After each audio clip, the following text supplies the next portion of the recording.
something we all need. Gotta have it now if you wanna succeed. Striving, surviving, that's no doubt. Sticking together, we gon' find a way out. To all you young people, give it your all. To all you young people, give it your all. To all you young people, give it your all. To all you young people, give it your all.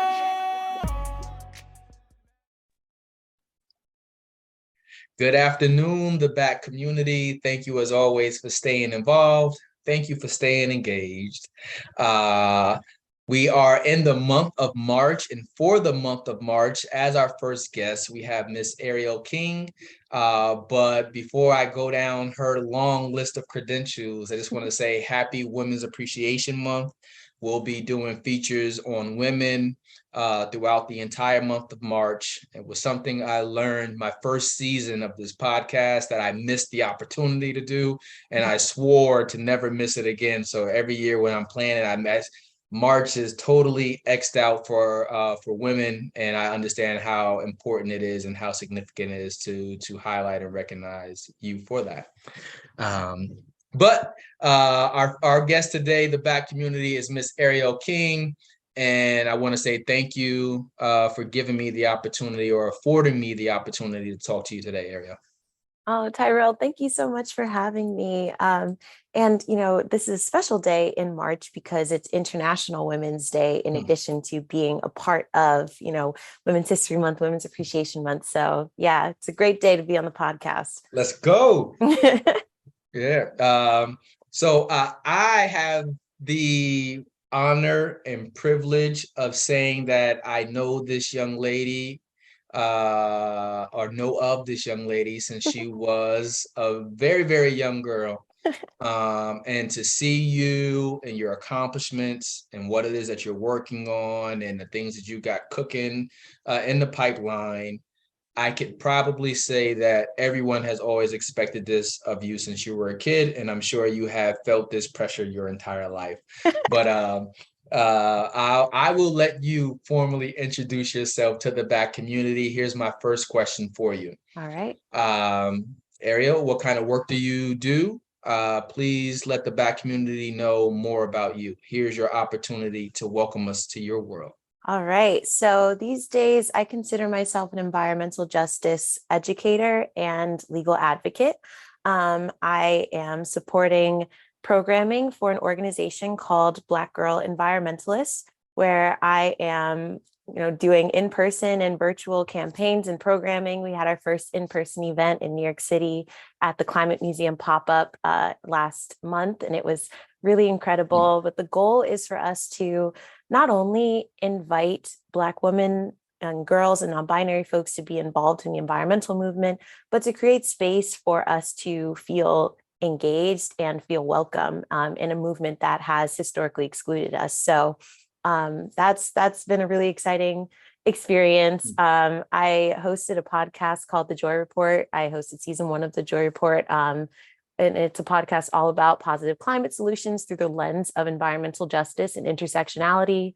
So focusing on stories and solutions that are led by people of color all over the world, and people who are already doing the work to create, necessary change to protect our planet. I'm also a fellow for Black Girls Rock, which is an organization that amplifies and empowers Black girls and women all over the world. They have had an award show, a televised award show for about 10 years now. And we're actually having our second annual BGR Fest here in Washington, D.C. this weekend at the Kennedy Center. We have Estelle and Jade Nova performing, a bunch of other people. So yeah, if people are around or available or have friends in the area, they should definitely check it out. Nice. I have to ask, one, shout out to what's going on this weekend with Black Girls Rock. That's huge. I know my wife has a t-shirt from years ago and she still wears it all of the time when we go out to go running around the neighborhood. So shout out to you and your efforts and your involvement on that. And I'm sure the Kennedy Center is going to prove to be a very nice platform for it. Yeah. But You mentioned your conservation work and you being an environmental justice educator and advocate. You have to explain to me, how did someone who grew up in the inner city of Albany, New York, become such an advocate for environmental justice? What was it that turned on your light bulb to focus on environmental changes and become such a huge advocate?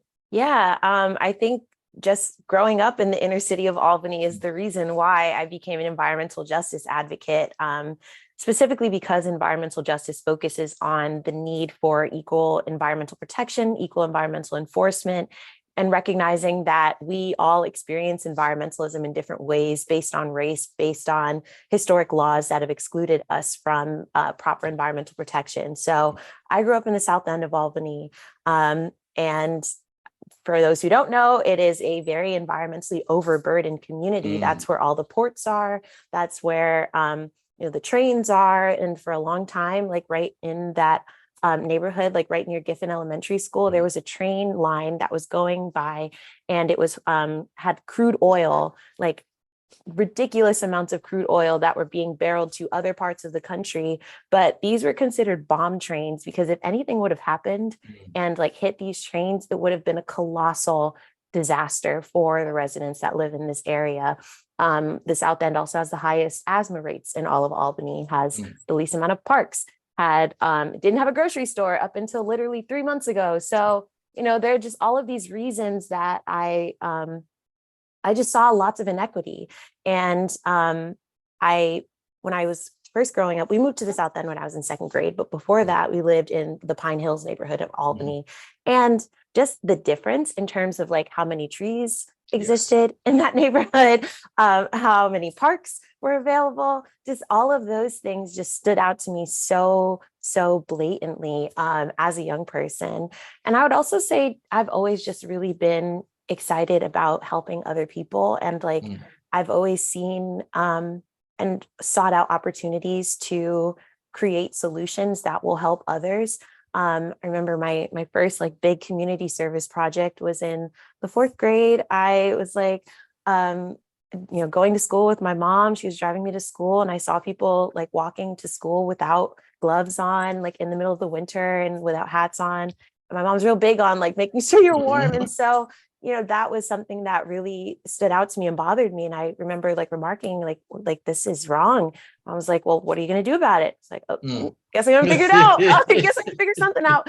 And so over the course of about 2.5 months, I collected over 1,000 hats, scarves, gloves, and socks for all of the elementary schools in the city of Albany. And that effort has actually been like institutionalized as an annual coat drive for the city. So they've been doing that coat drive ever since. And I feel really blessed and honored to like be a part of that legacy. But in terms of my environmental work, I would say like, in addition to just my parents' love and appreciation for the planet that was instilled in me, I had great mentors like Brother Youssef and, others who exactly like Brother Youssef was such an incredible environmental steward, and he made it his mission to bring us, outside, like if it weren't for him, I wouldn't have, spent time outdoors. I never would have gone fishing probably, and like never would have like kayaked or gone camping or like all of these other things. But his love for the outdoors was so contagious. And like when he brought us out to the Adirondacks or to all of these other places, like his love just shined through, and it made me like want to experience these places more so that I could develop that same love and that same comfort in those spaces. And so in high school, I was in the first class of the advanced placement environmental science course that Albany High School offered. And I loved that class. It was just like so eye-opening and really allowed me to see just how symbiotic the relationship between people and planet really is, and the ways that like the more we take care of the planet, the more the planet will take care of us, and kind of the inverse will happen if we don't. And so I after my sophomore year of high school, I dropped out of Albany High and started college. And when I started college, I decided I wanted to do environmentalism. And so I was an environmental and sustainability studies major with a concentration in political ecology, which is really the study of the way that history, culture, and politics dictate people's relationships to the planet and to nature, and also how laws are created based on history, politics, and culture in all over the world. And so during that time, I wrote my senior thesis on the Flint, Michigan water crisis. Wow. And my parents and I drove to Flint from Albany the summer of 2016, just because I really wanted to see what was going on. I knew that what we were receiving from the news was not the full story. And I wanted to see how communities are coming together in the midst of not only environmental catastrophe, but in the midst of political neglect and in the midst of just being a forgotten city, according to the government. And I was just so inspired, by the people who I was able to meet. I visited churches and fire stations and all of these different places. And I learned so much, not only about the history of Flint, but the ways that people were coming together and supporting one another when the government was not providing the aid that the city deserved. And so from there, I did a master's in environmental law and policy. And I stayed at the school that I did my master's at and got my law degree focused on environmental law, environmental justice, and civil rights law. So yeah, that's kind of been my academic journey that started as a result of my love and passion for, protecting people and this planet. Listen, I love what you just said, and one, you gave an earful just on that one, because not only did you just map out your entire path from leaving high school to going to college to getting your master's to getting your law degree, right? In it, that route was an untraditional route. Yeah. But what I never understood was, where the love came from. And I so quickly just gathered it just now. And I'm just wow, imagine something that means so much to you in the 4th grade, right? Yeah. And obviously there were other catalysts that kept it going, but imagine something like that spearheading where your trajectory goes from there. I'm an environmentalist. I am part of this team. Yeah. And then you mentioned Brother Youssef, some person that I consider a mentor to me and a close friend of mine. I literally just brought him up on Monday. Like I said, I have 3 groups here in the DC area. I'm going to plan to link you with that are actually doing environmental and conservation work and been doing it for a very long time. Cool. And I brought you up when we all got up for drinks on Monday. And I was just like, yeah, man, I'm doing this interview tomorrow. And I'm sitting there thinking that tomorrow was Wednesday. But I'm like, yeah, I got this interview tomorrow. And I'm just like, man, you guys are going to love who I'm bringing on. So, but I'm definitely going to hook you up. But Brother Youssef also invigorated or got me so involved and passionate about getting urban kids exposed to the outdoors, because I was running my mentoring program. And at the time we didn't have an outdoor component, right? But we were taking kids on college tours and teaching them how to tie ties and professionalism. And I reluctantly followed his lead. He's like, Ty, we got to bring the kids camping. I'm just like, man, that's your thing, brother. I don't do camping. I'm not going to do. He says, I'm telling you, it's going to change the game. And he was absolutely correct. We brought these kids camping. And I want to say one of the participants was his first time going camping. He ended up catching 20 something fish, a turtle, all first time camping. We take them skiing up to Bel Air. We go skiing. These guys are skiing down the Black Diamond, and I'm so scared. I'm walking down the mountain. Yeah, no, skiing is not for me. But he did it for us. He did it. That's amazing. And, so when you talked about how being exposed to activities and that helped to keep you your energy and your passion for environmentalism renewed. Yeah. I felt every bit of that. Yeah, absolutely. I mean, he connected me with so many cool programs and initiatives as well. Like, I went to this summer camp one year in the Catskills that was like sponsored by the Department of Environmental Conservation. Learned all about just like conservation and like ecology and all of this stuff. And I also spent a week on the Hudson River on the like sloop Clearwater. Yes. And that was, you know, monumental, honestly. It was just like, I didn't think I could ever do that. I didn't think I could live on a ship and, you know, live the ship life for a week. But I don't know, like he made things feel so accessible. And like that essence is what I want to carry in my professional work. He met people where they were at, and he really yeah, he just did everything with love and with joy. And yeah, I don't know, like that's definitely, I want to emulate that so badly in every part of my life. And I just feel really grateful. I'm like getting emotional. I feel very grateful to have known and been mentored by Brother Yusuf. Nice. Well, Yeah. I stay up with Cherry. Yeah. She considers me her adopted son, and I love going to the Brother Yusuf Trail. Yes. There in Albany. One is right down the street from my house there. That's but right. you know, it's amazing to see what it looked like when I was Oof. in middle school and high school. Yeah. What it looks like now. I Like, where was know. this when I needed it? Oh my So goodness. Yeah, I know. I was there for the ribbon cutting. 'Cause it was mm, like during COVID and I was just home in Albany. And it was just so beautiful to see all of these mm, people honoring him. And the fact that it's like ADA compliant, like people in wheelchairs can experience that as well. Like there's just so much beauty in that. So nice, yes. nice. Well, let me see. One of the joys that I have about doing this podcast is that, you know, I get a unique opportunity to get to know you outside of, you know, a lot of the formalities, right? Because in our professional world, it's very important for us to be respected and understood for what it is that we're bringing. But I also like to ask questions that help us to engage or understand who you are as a person, Okay. right? Yeah, let's So, do it. my first question for you is, knowing what you know now about yourself. You already detailed your path all the way up to getting your law degree, but just thinking about the younger version of Arielle, what is something you wish someone would have told the younger you that you now know that you needed?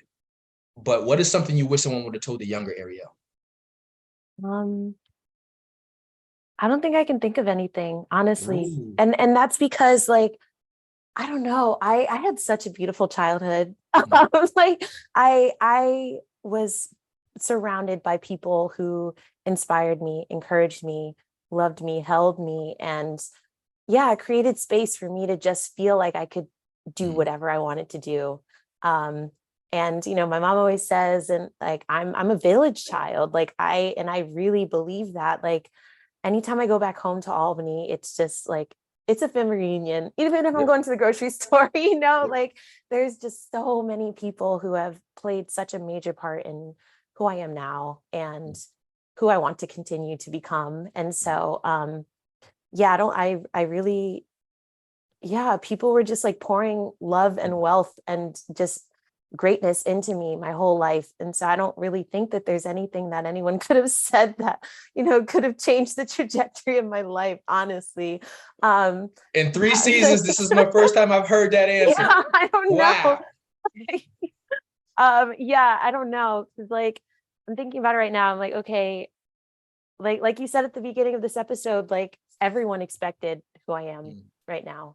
And I feel like people just saw something in me and really just, I don't know, like supported that. And the people who didn't support that, my mom was quick to cut them out of my life, you know? And so I was always surrounded with positivity and like really good influences and people to look up to. I mean, just even at my church, I went to Macedonia Baptist Church growing up, and there were just lawyers and judges and doctors and superintendents and all of these things that just went to my church, people who look like me. So I knew Yes. that that was possible, and people who traveled the world. So I knew that that was possible. So yeah, I don't know. Like, and we had youth Sunday, like every month. And I was like always youth speaker and singing in the choir and leading service, like with with the other youth of the church. So I don't know. I cultivated the tools necessary to become who I am in Albany. And through everything that I did in Albany, I was just talking to Lenny Ricciuti from Albany PAL yesterday. And I'm like, yeah, dude, you were so instrumental in helping me become who I am. I started running track through PAL in the first grade.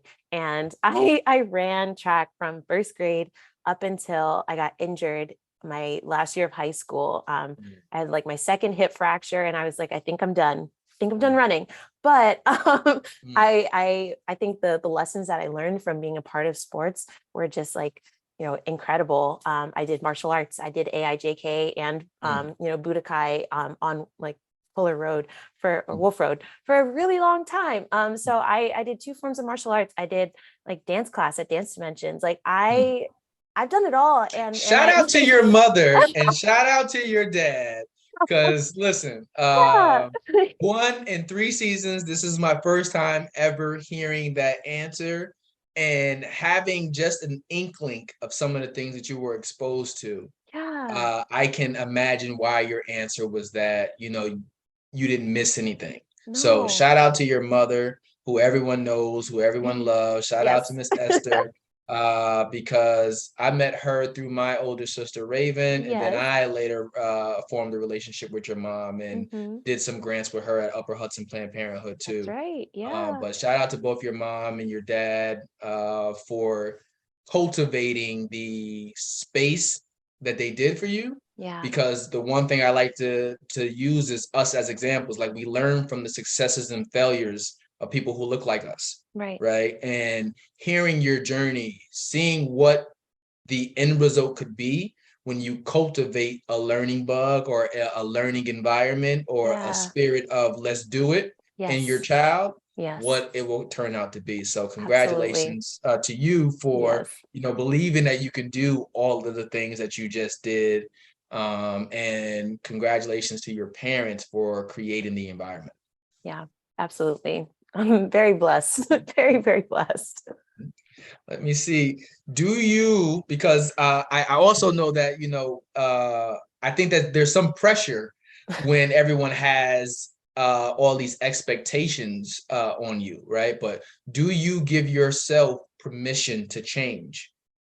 Yeah. And I think it's something that something that I'm learning to do more and more, probably every year. I think the more that I feel comfortable in who I am and what I've evolved into, I feel like I've achieved so many things at such a young age that I'm now I have the time to explore. I don't know. I think I am now giving myself permission to create shifts and changes. And I think because I've lived a life that has not conformed to convention, I feel like anything's possible. Like I said, I dropped out of high school. I started college at 16. And that was because I love Albany High, big love to Albany High School, but it was not always a conducive learning environment for people like me. I remember being one of very few Black students in my AP classes. I remember walking the hallways and the hall monitors being like, oh, it's Arielle, you're different, or you're one of the white kids, and it was a very racialized experience at a very diverse school. And that just didn't make sense to me. And so by halfway through my freshman year, I was like, I got to figure out something else. I got to be somewhere else. I understand the value of the great classes that I can take here and all of the extracurriculars that I'm involved in. It's but I need more. And I knew that. And so, from there, I just decided that I was going to start looking up alternatives. I did the private school thing. That wasn't for me. I went to Albany Academy for Girls for 3 years in middle school and begged my mom to bring me back to public school because that was not it either. And so I knew that I needed to venture out and like find opportunities to start college early. And so I literally Googled early college, and there's a school an hour away that was going to accept me, if I applied and, got all my things together. But yeah, I think like because of that, I have a lot of skills that, just based on all of the experiences that I've had. And so I knew that even in my career, no matter what, I wasn't just going to take one path. Like that was never something that felt like an option for me, because I felt like I would be stifling myself, my abilities, and my talents that I could share with the world. And so, I always, before the multi-hyphenate title came to be, I always identified as that, right? And just like really believed that there wasn't just one path for me. And so as I grow up, I'm learning more that like there is value in stillness. So there's a lot of value in stillness. And so my first job out of law school was in DC, like at a very prestigious, like environmental law nonprofit. And after a year there, was like, I'm being severely overworked and very, very underpaid. And it's like, I deserve better than this. And I feel like I am on a path to burnout. And that is not what I want after my first job out of law school. Like that didn't even make sense to me. And so, I left that position, but I committed to 6 months of no full-time work after that. I made a very conscious choice to not, where I need to just breathe, because, this time last year, not only was I working that full-time job, I was living in another country, helping run a semester-long study abroad program, teaching for that study abroad program, and starting a podcast. I was doing a lot. Okay. And so at that point, I got my first gray hair, I developed a hernia. It was like all of these things were happening. And I was like, this is not for me. It's like, I knew that I needed to evaluate what was serving me, what wasn't serving me, and take a step back and really just like be and like appreciate the path that I have taken, my current place, and just take a break. And I went to this retreat in North Carolina for environmentalists, and it was just everything that I needed. And I was doing speaking engagements and traveling a bit and doing like some teaching here and there. But it was really just a time for stillness. And I guess like technically my 6 months ended on the last day of February. So I mean, I'm like, officially out of my 6 months, but I did want to use that as a benchmark and not as like a solid must start like working again. So I am looking for jobs, but I'm not really in a rush right now. And I knew that in that 6 months, I wanted to prepare myself for whatever was coming.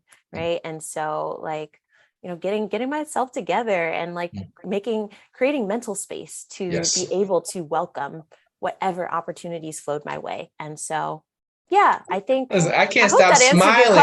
I can't stop smiling because it's like, and I know that you're doing it organically and genuinely, and you're just hitting so many of the important elements that make us who we are, not just who we are in the moment, but making sustainable people, right? Being able to give yourself space, being able to say, you know what, time out. I know I said I'm going this way, but no, thank you. One thing I love about you guys' generation is that, you don't have any commitment to shit. So it'd be like, well, you know what? This isn't working for me. This isn't serving me. And I'm going to do what is best for me. And so many people, young and old, still don't know how to disconnect when it's time to disconnect. But if you want a healthy version of yourself, you have to. And I was like, and that's one of the things I learned through therapy. Right. I'm a huge advocate for therapy. Right. I'm a huge advocate for avoiding burnout, because burnout is real. So hearing you say it is just like, along with the pressures that come along with everyone else's expectations, you have your own expectations for yourself. Yeah. Right. And it's just like, how do I manage it all? And I think it's very important to give yourself space and grace to manage it all along the way. Definitely. Kudos to you. You are kick ass. Thank you. Let me see.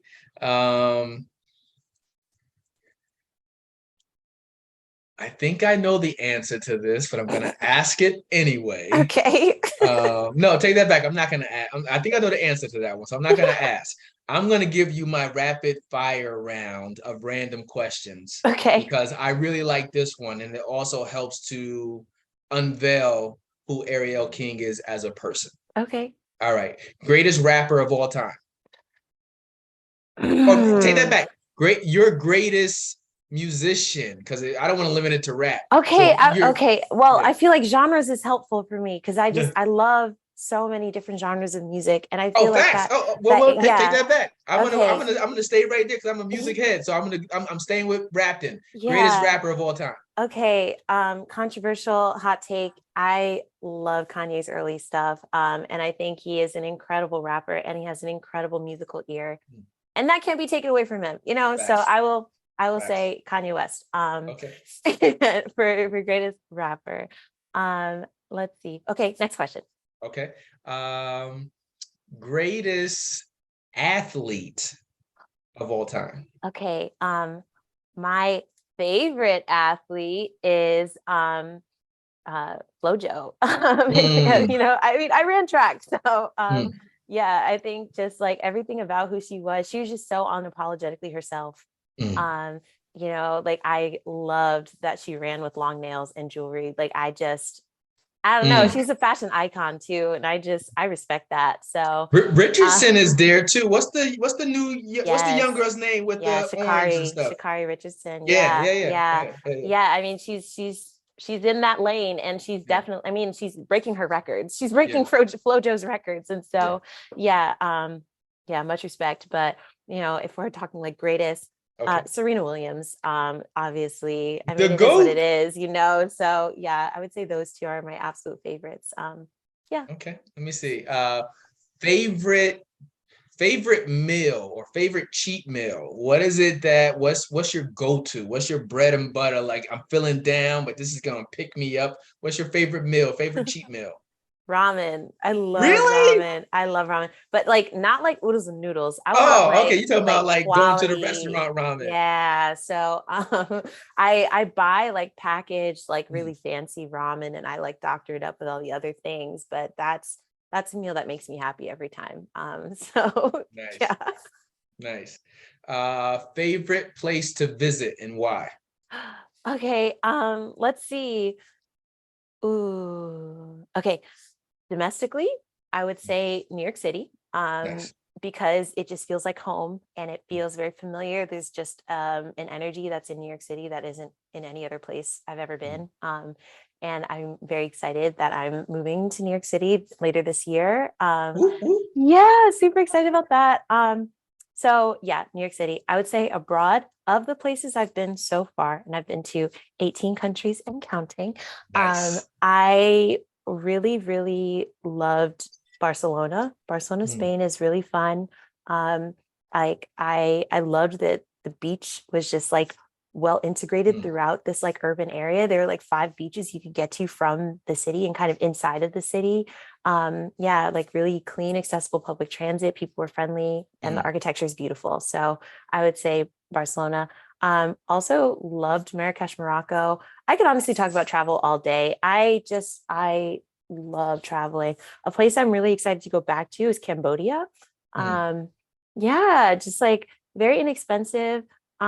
Just so much culture, and it just felt so different from anything I've ever experienced. Like all of Southeast Asia that I've traveled to is just like, wow, this is really exciting. And I also just love food from the Asian continent. So it just works. Nice. I'd say those are a few. And then just like generally the Caribbean, because it feels like home as well. And so, I guess those would be my places. Okay. Bringing it back to your area of passion and love and career.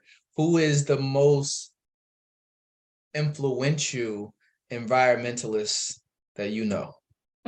That I know. Okay, Well, so not know directly, but I obviously, I'm mean, sure I I know a know lot of you're. pretty Yeah, incredible yeah. ones. So But I would like, who say, stands out to you? Like, this person is kick ass. This is my muse. yeah, okay. So I know exactly who that is. So her name is Bernice Miller Travis. And she's one of my mentors, but she, like, Mm, even if she wasn't one of my mentors, I would still just like look up to this woman and like hold her at the highest regard. She mm.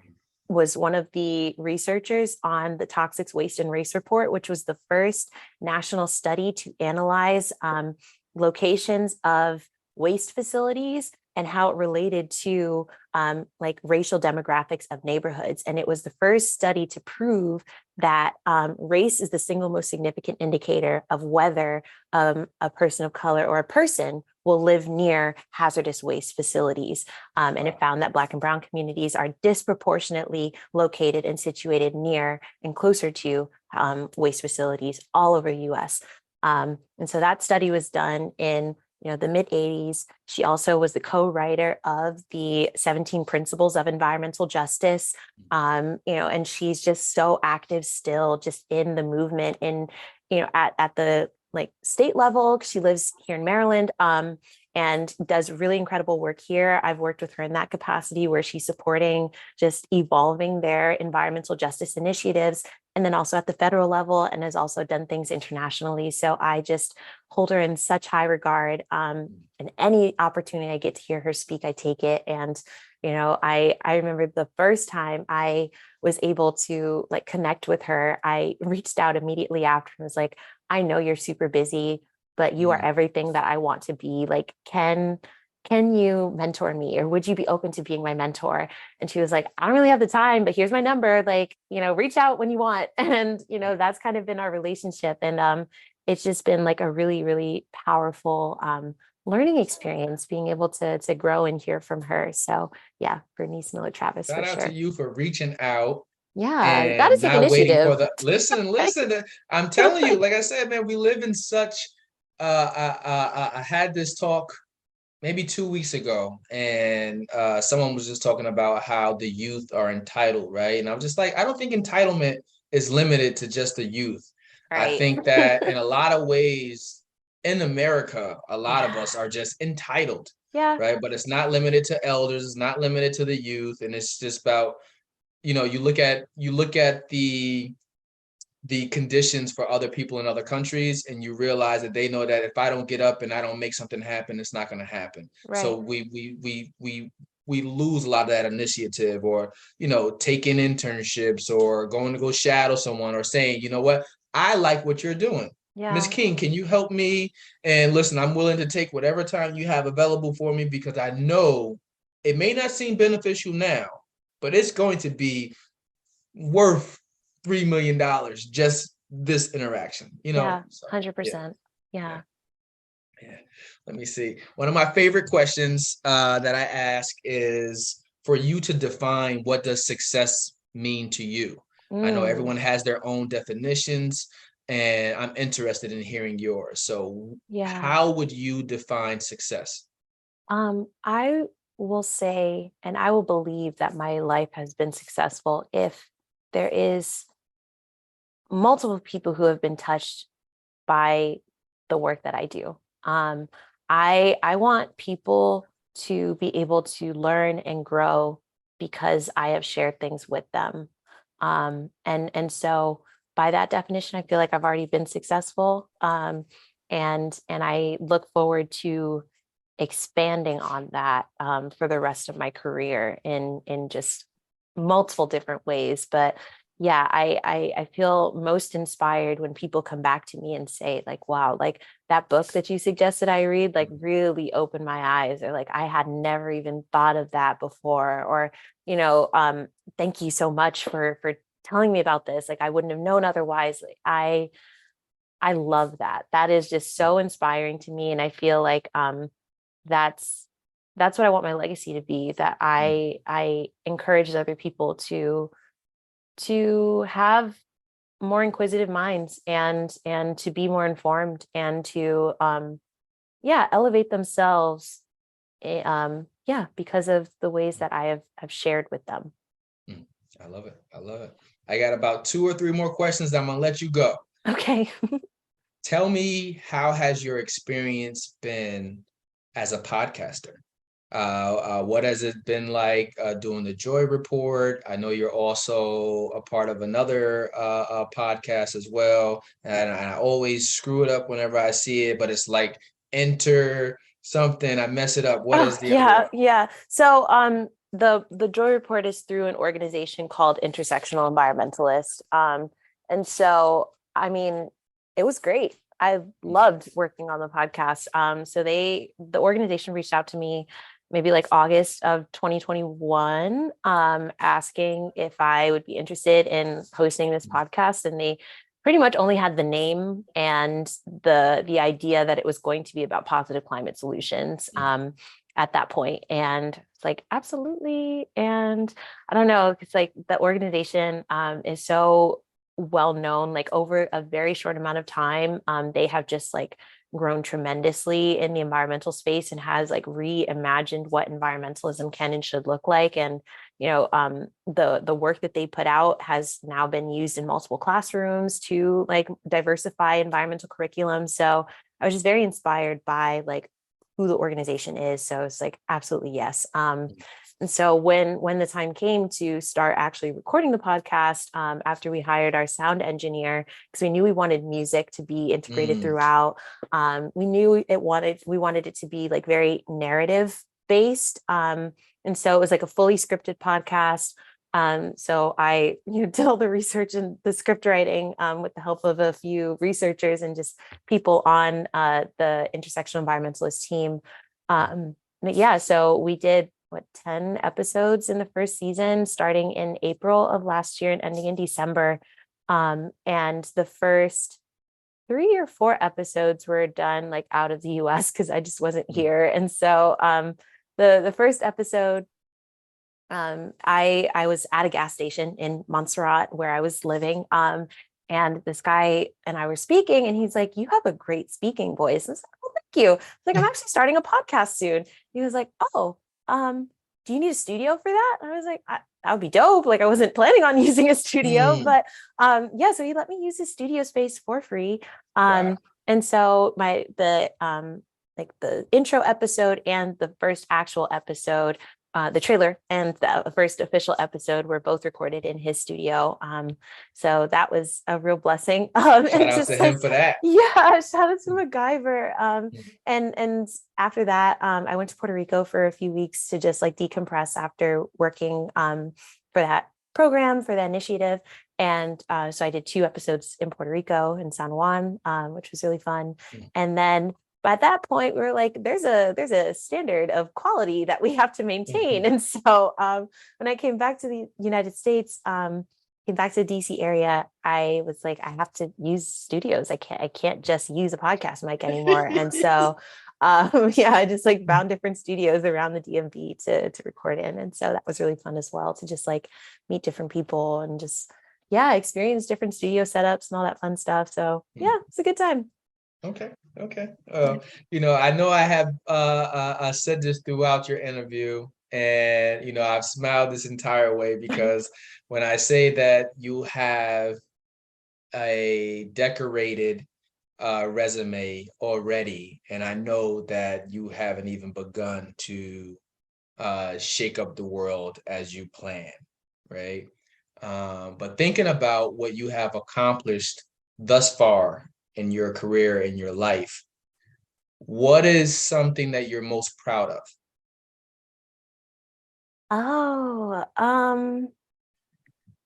I would say definitely the community service project I did when I was in 4th grade, just because of the legacy that it was able to create. I just feel really proud that the city was like, actually, that's a really good idea that 4th grader did, and like made it an annual, coat drive. when I like go past my elementary school, I went to Pine Hills Elementary.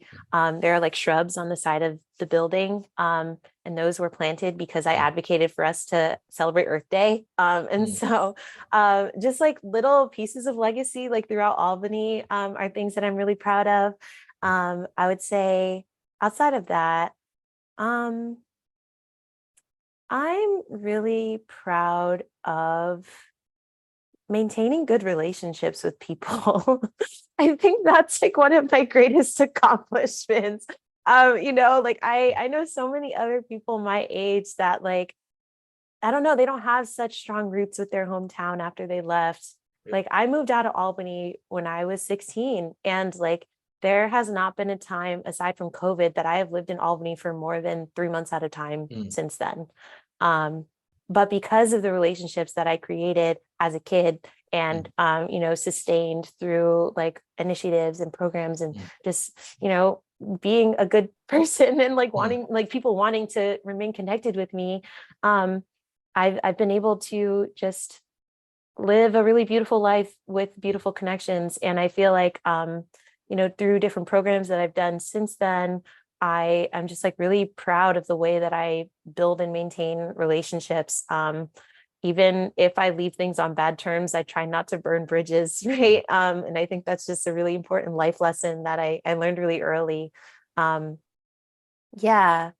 And I don't know, like having a law degree and a master's by 23 is pretty dope. So I would say that's a big accomplishment. I don't know. I don't know. I think just the life that I'm living is an accomplishment. And the fact that I'm just like so content and in a really good headspace right now is probably my biggest accomplishment at this moment. Because Good.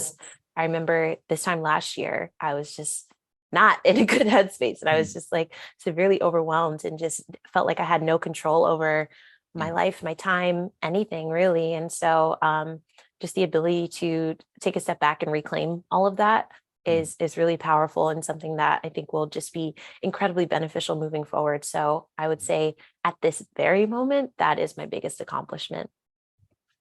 Kudos. Thank you. Kudos. And thank you for allowing yourself time to mature in each of the spaces that you have been in. Thank you for giving us an example of how you don't have to go a traditional route to still end up exactly where you want to be, right? But having the right resources, the right support system, the right machismo, as my mom would say, what I mean? Because it takes a gutsy person to pull off what you have done and what you are doing. So kudos to you. I wish you continued success as you move forward. Leave us with this. Who do you go to? Like, is there a podcast? Is there a book? What do you listen to that motivates Arielle? So there's this podcast called Balanced Black Girl that I listen to every single week. Like the host puts out episodes every Tuesday, and like that's one of the first things I do on Tuesdays is listen to this podcast. It's because it's all about just like wellness and making sure that you are nurturing the fullness of who you are as a person. And so I'm not sure if that's directly motivating me, but it's definitely keeping me grounded and keeping me like thinking about every part of who I am, which I think is helping me sustain a good quality of life and just making sure that I'm checking in with all parts of myself and nurturing all parts of myself. I think because so often we are like, I don't know, crippled by hustle culture in a way that like limits us from living full lives. And so just that like weekly reminder of like different aspects of who I can be and ways that I can just improve little parts of my life to improve my entire life experience has been really, really beneficial to me. And then there's this book called The Defining Decade by Meg J. And I think everyone needs to read this book. Like, even if you're not in your 20s anymore, everyone should read this book, because it talks about just how, one, like the defining decade is not from age 20 to age 30. It can be like different aspects and shifts of this like 10-year span. But what you do in that 10-year span will obviously like dictate the trajectory of the rest of your life.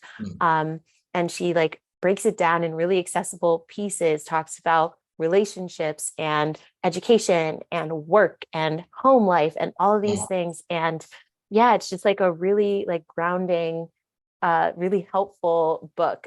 So I I'm picking that up myself. You should. You totally listen, should. 'cause I'm just thinking about from 30 to 40. That span right there was everything for me. So and I ain't even I'll be 40, God willing, in September. But over the last 10 years. So so that's been your defining decade. So yes, I would say those two resources are just incredible for me. And then also just like talking to my mentors and talking to my mom and talking to my partner, like those are just things that continually sustain me. So yeah, like all of those things together have just been really great helps for me. So yeah. Okay. All right. So everyone, thank you for staying tuned in. We've had a chance to talk to Miss Arielle King and talk about some of her many accomplishments. But how do we find you on social media? I'll be sure to add that in the comments section of this video too. But for those people who want to follow you on the Joy Report or follow you on social media, please let us know, how do we get in touch with you?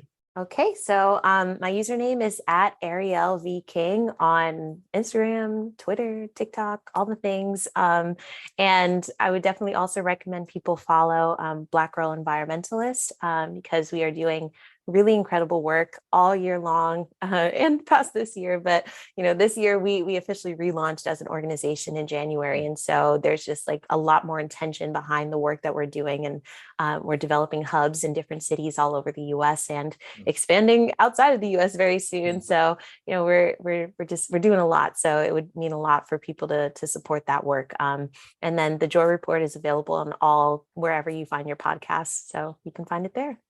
All right. Well, Arielle, thank you again, man. I can't wait to get your story out to the world. Enjoy the rest of your day. Thank you. Enjoy the fact that February is over. And that time period of transition is upon us. So I wish you the best moving forward, man. And I'll play catch up with you next time. All right. Sounds good. Thank you for having me. Thank you. Later. Later. Keep climbing up the ladder. Black lives matter. They matter. So all you young people, give it all. So all you young people, give it all. So all you young people, give it all. So all you young people, give it all. Matter. Black lives matter. They matter. Black lives matter.